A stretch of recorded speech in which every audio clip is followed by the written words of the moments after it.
Very good morning to all my dear students. Welcome you all again to a class of English. Till now, we have covered two poems. The first one is Dust of Snow, and the second one is Fire and Ice. And today, the topic that I'm going to teach you is again a poem that is A Tiger in the Zoo. A tiger in the zoo conveys a very important message about the freedom of the animals. We know that we all living creatures aspires for the freedom. No one of us, whether it's an animal, is a human being, or any other living creature, wants to be in captivation. Every living organism aspires for its freedom. So here, the poet Leslie Norris heightens the same idea about the freedom of the animals. Here, if we talk about the Leslie Norris was an important Welsh poet, and he had an award winning Welsh poet and short story writer. He taught at the academic institution of the Britain and the United States, and he is considered one of the most important Welsh writers. So here in this poem, the poet refers to the wild animals, about the freedom of the wild animals. We human beings have used them relentlessly for our own entertainment and without thinking about the freedom of the animals, which gets curtailed. The tiger in the zoo is a contrast to the situation of the tiger when he is captivated in a zoo and when he is in its natural surroundings. Here, the poet compares the life of a tiger in a zoo with its life in its natural habitat, and at the same time this poem conveys a very important message that the wild animals should be in their natural habitat. In this poem, the poet contrasts between freedom and the captivity. So it is a poem of 5 to 6 stanzas where the poet heightens the important message of the freedom of all the animals. So here let's see what the poet says in the stanzas. Here the first stanza is the poem A Tiger in a Zoo is written by Leslie Norris. In this poem, the poet tries to depict the mental condition of a caged tiger. He compares the life of a tiger in a zoo with its natural habitat. The poet conveys an important message that the wild animal should be in the natural habitat. At the same time, the poem heightens the contrast between freedom and captivity. The poet very impressively shows how love for freedom is a natural instinct in every human or in every living being. So here, let's read out a very first stanza for you. The first stanza is, he stalks in his vivid stripes the few steps of his cage on pads of velvet quiet in his quiet rage. Here in the first stanza, the poet talks about the tiger when he is captivated or is in a cage. Here in different stanzas, the poet compares the situation or the condition of the tiger when it is in natural habitat or when it is in a zoo. So here the poet talks about the first, his condition when he is in captivation. So here the word comes stalks. Stalks means to move quietly and slowly in a threatening way. Vivid means bright. Stripes are the long narrow bands that are on the body of the tiger. And pads here refers to the soft part under the foot of the tiger. And rage here means anger. So here in the first stanza, the poet sees a tiger locked in a cell in a zoo. It is a very small cage. The tiger can hardly take a few steps along the length of the cage. He looks majestic as he slowly moves up and down in his cage. The sharp and clear stripes on his body are of strong bright color. His pads are velvet, soft. He is full of rage but is quiet because he knows that he is helpless here. As being in a concrete cell, being in a zoo, being in a cage, the tiger knows that he can't do anything. That's why he just moves quietly, even though he is in a rage, but he knows that he is helpless, he can't do anything, so he just remains quiet. The second stanza, he should be lurking in shadow, sliding through long grass, near the water hole where plump deer pass. He should be lurking in shadow. Lurking here means hiding. Sliding means moving. Hole. Hole means a water pool or a river for water. Plump means chubby, soft. He should be lurking in shadow, sliding through long grass. Here in the second stanza, the poet describes about the condition of the tiger when it is in its natural habitat, when it is in the forest. Now, looking at the imprisoned tiger, the poet is filled with pity, with sympathy.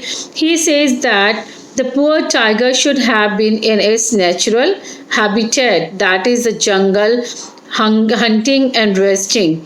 Then, at this hour of the night, he would have been lying.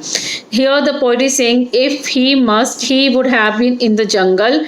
At that time, what he had been doing, at this hour of the night, he would have been lying in the shadow of the trees and sliding quietly through the long grass. He would then, near the water hole, wait for some fat and healthy deer to pass that way.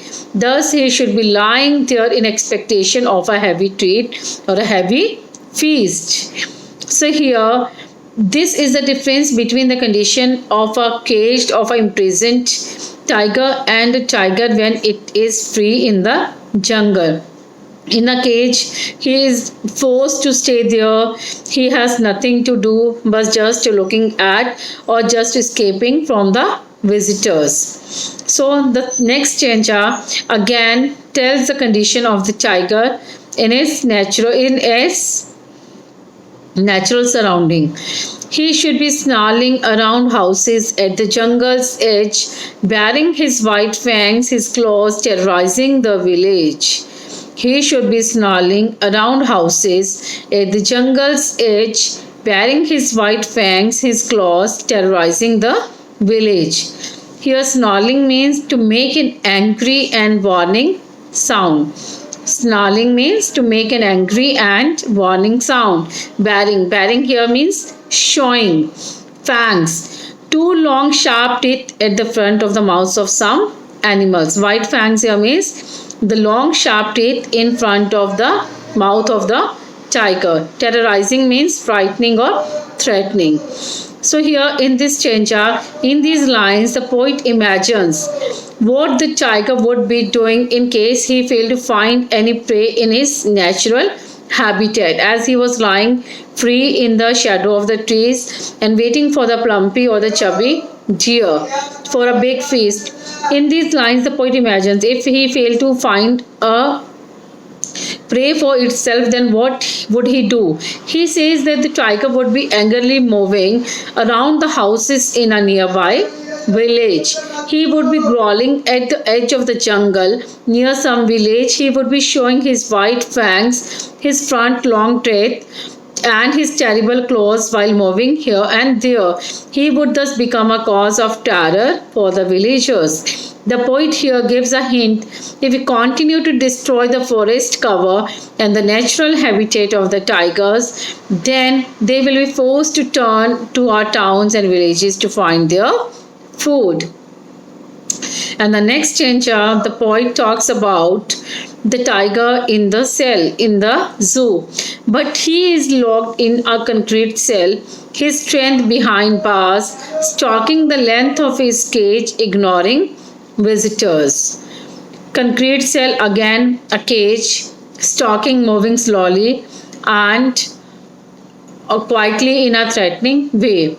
In this poem, in this stanza, the poet sees the tiger locked in the zoo. In spite of all his strength, he now lies imprisoned behind the bars. Very slowly and silently, the tiger moves up and down along the length of the cage. And he takes no note of the visitors who had come to the zoo to have a look at him. He completely tries to ignore them, as none of them thinks of releasing him from his prison. Moreover, due to their presence, he hardly gets any rest during the daytime. And the next stanza, He hears the last voice at night, the patrolling cars, and stares with his brilliant eyes and the brilliant stars.